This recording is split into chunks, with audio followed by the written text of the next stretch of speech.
Here's how I would become an accountant if I had to start all over from scratch in 2025.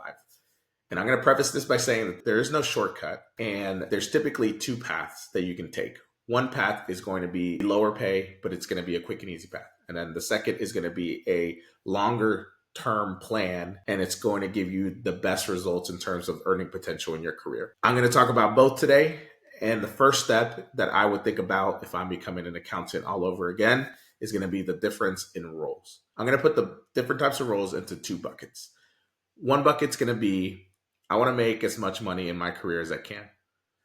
The other bucket's going to be I want a job as quickly as I can with the potential of earning more long term in my career. So in the first bucket, if you want to earn the most you can in accounting, it's going to be roles like an auditor, a tax accountant at a public accounting firm. And then once you do that, there's going to be roles available to you like a general ledger accountant, a revenue accountant, a technical and reporting accountant, a tax accountant within a corporate company. And then there's other roles like or finance transformation, and then other subset roles like internal auditors. And the other bucket, the one that's more talked about, is the bucket where you can get a job really quickly with some certification, with some brief courses in accounting. And those are roles like accounts receivable, AP, payroll, bookkeeper, and some more broad general accounting things like coding expenses or like an enrolled agent. Those jobs you can get to really quickly, and they don't require a full degree in accounting. And I would start with figuring out, okay, what do I want to do? And for me, if I was doing it all over again, I would continue down the same path that I took, was getting that degree in accounting, making sure that I have the requisites to go to a big four public accounting firm, and then expediting the amount of money that I can make in my career. So that's the path that I would be thinking about. The second step in the process of figuring out how I would become an accountant is what skills do I need to become an accountant? So whether you're a bookkeeper, AP, AR, or in public accounting or a general ledger accountant. So if you look at any role for any type of position in accounting, there's a few things that are going to hold true.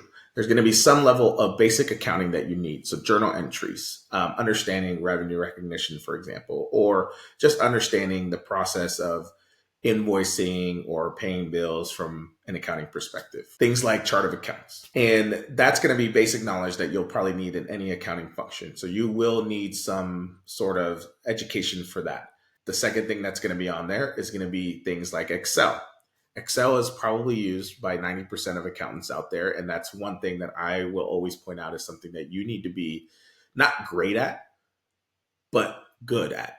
Because it's going to help you when somebody asks you, hey, can you come up with a income statement? Hey, can you do this reconciliation for me? Hey, can you roll forward this work paper? It's going to help. The next thing that's on the list is familiarity with systems like ERP systems. Now, this is less of a need for a skill that you need in public accounting, but more of a need if you go into these roles like AR, AP. You need familiarity with primarily the tool that's used by most small businesses is going to be QuickBooks, and then it's going to be NetSuite, and then it's going to be Oracle. So these are all enterprise resource planning systems where basically all your accounting is going to be done. So whenever you're booking a journal entry, it's going to be uploaded into this system. So it's important to understand not necessarily all the engineering behind the system, but just the different modules within a system. So there's probably an invoicing module in the ERP. There's probably an AP module in ERP. There might be a Rev Rec module in the ERP. So just becoming familiar with that. There's some great courses. If you do want to get better at Excel, there's some great courses. I did link one in the description. It's by Wall Street Oasis, and it gets you through what you would practically need in your day-to-day job as an accountant. So now that we talked about the skills that you might need, and then you figured out, okay, I want to go for this type of role. Now, whether you're going into public accounting or you're going into one of these AR AP roles, you're going to have to figure out how do you get somebody to hire you. Now, your best bet in any of these roles is demonstrating that you have the requisite skills. So all these roles are going to ask for this Excel, like we talked about, so maybe some ERP knowledge. If you have that, then okay. Now, the second step within that is how do you differentiate yourself? So if you are a AR, AP clerk, or going into public accounting, the thing that rings true is that you have to have some differentiator. And the way to tell that story is on your resume. So on your resume, whether it's in a previous job or you have a leadership position at a club in your campus, or you volunteer a bunch and you're very proud of that, you're going to have to tell that story on your resume. It's going to differentiate you between the other hundreds of people who are applying for those roles, whether you are in public accounting or whether you are ARRP or an AP clerk. So some of those things that you should come up with is outcomes of what you've done. So if you worked somewhere, and I'll use my example. So for me, I always point out that I got promoted at the movie theater that I was working at because I was doing initiatives like installing a new employee of the month program, and it increased satisfaction of employees by 5%. Now, it doesn't matter that 5% is a small number. It doesn't matter what the program looked like, but it does matter that I took initiative and then I was able to come up with some data to say this worked or it did not work. And that should be across your resume. It should be, bullet points highlighting all the things that you've done and then the outcomes of those things that you've done. And that will help you showcase that you're a quick learner, that you take initiative, because a lot of these entry level roles, a lot of people are going to come in with these certifications or with the GPA that they need to get to Big Four. They're all going to come in with an accounting degree. So the way that you really get the job is to differentiate yourself with those extracurriculars, with those things that you've done in your past job, showcasing that you're not only are you smart and you're willing to learn, but also willing to create better outcomes at the places you've worked. So we talked about the things that should go on your resume. And then the next step in this would be to update your resume to make sure that it's ready to go to apply or to go meet recruiters. And update your LinkedIn, update your resume for the latest and greatest information. It could be something that you did in school. It could be a project that you did in school. It could be something, again, like I mentioned, something you did at work, at a previous job that you held, whether it was an accounting job or not. That's something that's going to go a long way on your resume. I would get involved in clubs if you're not already involved. I would get involved in some volunteer activity if you're not already involved. And if not, and you don't want to get involved anywhere, I would try to get the best GPA possible if you're getting that accounting degree and going to public accounting. Now, on the AR and AP side, if I was going to get that role, I would be focused on making sure that I have all the certifications ready, whether it's QuickBooks certification, whether it's maybe they have NetSuite and maybe it's a NetSuite certification. So I would go out and seek those certifications just to bolster the fact that you know that system so well that you can come in and make a difference. And if you don't have an accounting background, there's also some great courses like Course Careers that I will link in the description as well, that if you don't have any accounting background, if you don't have any projects under your belt or any work experience, you can go and take that course and get that flavor of what accounting looks like in the real world. Then in my step 5 of becoming an accountant in 2025, I would go out to recruiting events.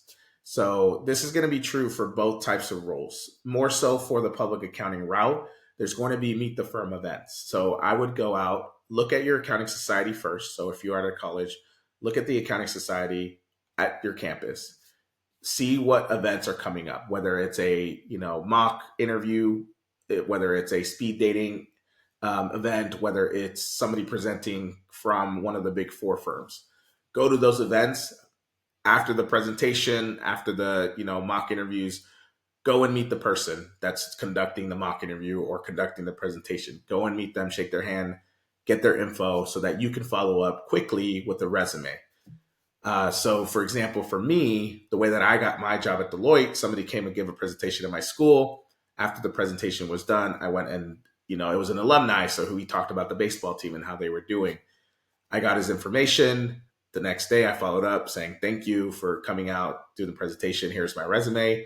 He forwarded that to the recruiter, ended up getting an interview, and then the rest is history, ended up getting the offer. On the AR and AP side, there are some recruiters. So there are recruiting agencies like Robert Half. There are other recruiting agencies, maybe locally to your state, that you can reach out to and then put your resume together in a way that might get their eyes on it so that it makes it easier in your job search. There's also ways for you to just apply online. I would look at job boards like ZipRecruiter, I would look at LinkedIn. I would look at Glassdoor. Those are typically where you would find, some of these bookkeeping jobs. So now your resume is all updated. You're ready to take that interview. You've landed it. Congratulations. And the way that I would approach this is, one, do some mock interviews with the people that you know, that you trust. So that could be your friends. It could be maybe the head of accounting at your college, or just other people that you know in the accounting space. They could give you mock interviews so that you can prep for this. It's always great to prep. So these interviews are going to come in. Typically what you find is you're going to have a call with the recruiter, and then you talk to the recruiter. Then they'll move you on to the second round. Then you'll talk to a hiring manager. Then the hiring manager will figure out, okay, is this person a good fit or are they not? Then they will invite you on site for an interview with a panel. So this is going to be, 3 to 4 interviews with 3 to 4 different people. Especially at Big Four, this is going to be super important because each person is there to interview you with different things in mind. So culture fit, whether you're technical, whether you are a good teammate. So I would say, these mock interviews that you can do are really important in order for you to get prepared for that. And then once you're done with that, they typically invite you to dinner. There's going to be, a handful of people who are interviewing the same day as you. Then they're going to invite you to a happy hour afterwards. And then you're going to go and meet more and more people. The more people that you can go and meet and make a good impression on, whether it's just saying hi, talking about what they do at work, what clients they're on, what do they like about working at that firm, the better. Because after everything is said and done, they go into a room and they say, okay, do we like this person? Yes or no? So the more people that can vouch for you, the better. Now, if you're on the AR and AP track, there's going to be a similar style of interview. You're going to have a recruiting screen, you're going to have a hiring manager call, and then you might have a panel, but you might also just get hired after that second interview because it could be a mom and pop shop who's looking for a bookkeeper, which is what I typically find for these roles where you don't really need a full accounting background for. And it's super important to have that practice. So again, do mock interviews, and then they should give you an offer if everything on your resume and everything that you said, all the experience that you have is good. And then the last thing here is getting that offer. And then hopefully, that makes me successful if I was to start being an accountant in 2025. Now, the big difference again is going to be if you go the route of public accounting and jumping into corporate accounting afterwards, you're going to have more potential for your career earnings. Right now, in my previous role, I was making about $300,000 a year, and I'm in year 11 of my career. I have seen people who go into AR, AP, they do have a really good start at around, 50, 60, maybe $70,000 a year. The people in those roles typically will find that it takes a very long time to keep moving up to different promotions and keep moving up into different roles because you're very siloed in this AR, AP niche. And those roles are very tactical. Hey, I'm going to go bill this person. I'm going to go pay this invoice. So they don't require you to know a ton of technical accounting. On the corporate side, you do need to know a lot of technical accounting. So it's a skill that allows you to earn that higher amount of money. I've seen people transition. So I've seen one person in my career transition from an AR role into a revenue accounting role because they were working at that company for 5 to 6 years and previously had 5 to 6 years. So almost 10 years of experience to finally get a staff revenue role. It's not impossible to take that route, but it's going to be the long game. You're playing the long game, and it's going to require you to continue to work on those skills. It's going to require you to continue to look for certification that you can get. It's going to require you to be on top of all the newest technology that's out there, all the new AI, all the new SQL that you can learn. Like, do that because it's going to elevate you as an accountant. It's going to make you have the ability to automate certain processes, and then those outcomes, you doing something quicker, you alleviating somebody else's time and not being a bottleneck, is going to get you a long way to getting a promotion or moving up quickly in that space of AR, AP, payroll, and other roles like that. On the public accounting side, I would say 2 to 3 years you spend there, go to corporate accounting, and you're making 6 figures. And then once you're in corporate accounting, their promotions, they may not be as quick as Big Four, but they do come, especially if you're at a high growth company. They will come almost every couple of years. And if not, there's always a bit, especially if you have public accounting background, there's always a need at other places who will give you a title bump, who will give you a little bit more salary. So job hopping is also something that's available to you. Now that I've outlined 2 career paths in accounting that you can take in 2025, Leave a comment below which one you're taking. Make sure to hit that subscribe button for more accounting advice. If you do want more personal advice, I do offer coaching, and I will link that in the description as well. It's hard to do it on your own. It's easier to do it with somebody else. So I'm happy to help if you're on one of these tracks. I appreciate the love. Appreciate you making this far. Look out for the next one. Love y'all. Peace.